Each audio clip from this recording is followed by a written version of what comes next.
Meanwhile, the Sussex Police and Crime Commissioner, Katie Bourne, says policing the town over the next 12 months will cost £5.6 million, and she's still to hear back from the Home Office after requesting additional funding, and joins us now. Hello, Katie. Morning.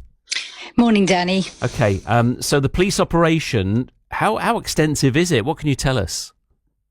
Well, I mean, it's going to be for the next 12 months, or at least that's what the Home Office initially said they would use the training camp for that period of time. And so we've had to work out, talking to other forces, gaining some ideas of what they've stood up, how much it's going to cost. So I put a revised bid. Originally, we wrote to the Home Office in November, and then we put a revised bid in when we realised the numbers and the length of time. And I'm still waiting to hear from them. It's just not good enough, quite frankly. And so where is the funding for the current policing operation coming from then? Well, at the moment, it's being funded locally by Sussex residents and out of our budgets, and it covers quite. When you think about a policing response, obviously the important bits, community engagement. You need visible policing. You need those extra patrols to give that engagement and reassurance to the public, and that presence has got to continue over the coming weeks. And certainly from members of the public that I've spoken to, they're saying that they're seeing that increased presence. And then, as we know, the protests on Sunday are brilliant, and the locals have been great. They've been very peaceful, and that's great. But you never can tell if there's going to be a small minority who could stray into criminality. So the police have got to be ready to take appropriate action when that happens. And then if that does happen and there's any criminal activity, those all have to be investigated. So there's work that needs to be done behind that. And then you've got the partnership engagement the police have to do with their public service partners, with the third sector.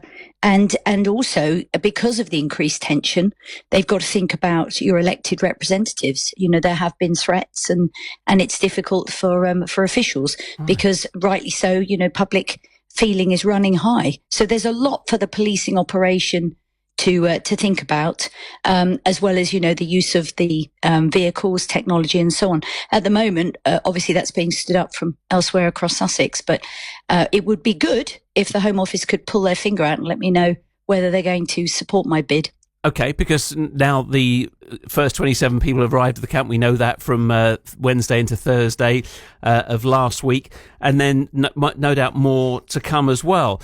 But in terms of what that means for Sussex Police and the rest of the duties that they have to perform, is all that effort around Crowborough coming purely from our force, or can you bring in help from elsewhere?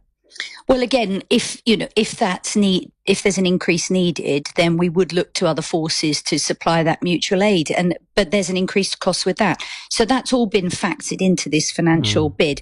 But for the time being, Sussex Police are adopting a neighbourhood policing approach, which is about engaging with the public, having that heightened visible presence, so that people locally, if they're concerned, they can talk to officers and be very proactive with them. The local police station is open. The front desk is there for use, so people can just walk in and ask as well if they need any help and assistance. Does that mean fewer coppers elsewhere in Sussex, do you think? Unfortunately, at the moment, yes, it does, because obviously, we've got a finite number. We've got 3,226 police officers, and we're having rest days cancelled, and they're being pulled in from other areas and having to come and protests. I get why people protest at the weekend because we all work, but police officers having to have rest cancelled to come and walk alongside just to make sure everybody's safe. It's a huge operation that has to be undertaken, and we did learn. I mean, Sussex Police are very practiced in sort of public order events, but even so, it is logistically, it's quite a big operation.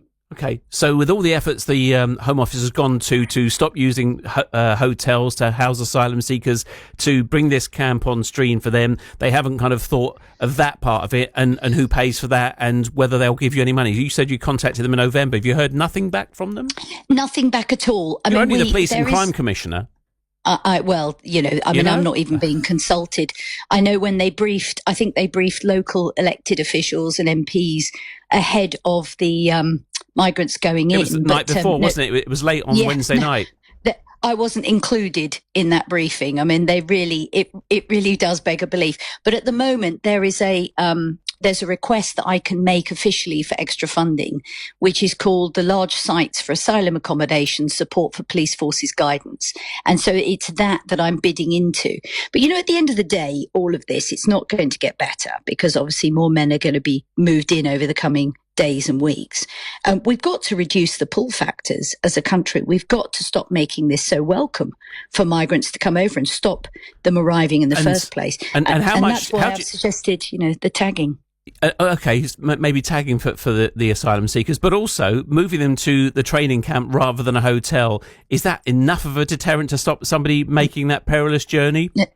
Not at all. Not at all. And, I think the government really need to sit up and look at how they stop these boats arriving in the first place.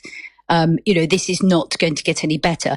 And you heard the Home Secretary last week boasting about how Crowborough was just the start and she was going to start opening up loads of these training camps up and down the country, as if it was something to look forward to for the rest of us. Well, the last government bought North Eye to do that, and look at a waste of money that was. But it was turned down because they did at least listen to local residents and partners around that.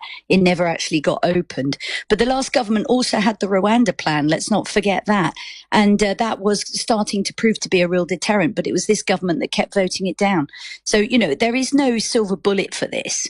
But doing this and dumping male migrants, and that's the bit that's really worrying people.